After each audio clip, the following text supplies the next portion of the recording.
বন্ধু করে টাকা দাঁত দিতে খুব দরকার।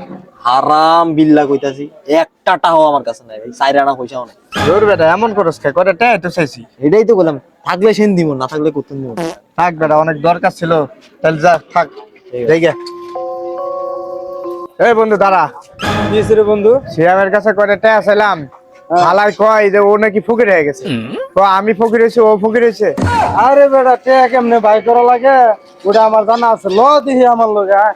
A few moments later.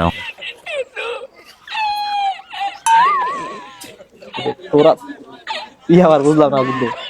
বুঝলি বন্ধু, 2025 সালে আয়া সে আমার মতো বেড়া যদি কয় আমি এক জোড়া জুতা কিনছি, এটাও কি বিশ্বাস করার মতো কথা? কে? আমি জুতা কিনছি এটা বিশ্বাস করা যাবে নাকি? আমি কি হকিনি নাকি রে? এখনো যদি পকেট যারা দেই, 2-4-500 টাকা এমনি পড়ে। কি রে বন্ধু, তুই যে কইলি তোর কাছে টাকা নাই, তোর 2-4-5 হাজার টাকা লাগবে না, ওই 500 টাকাই আমারে দে। দে বেটা আগে।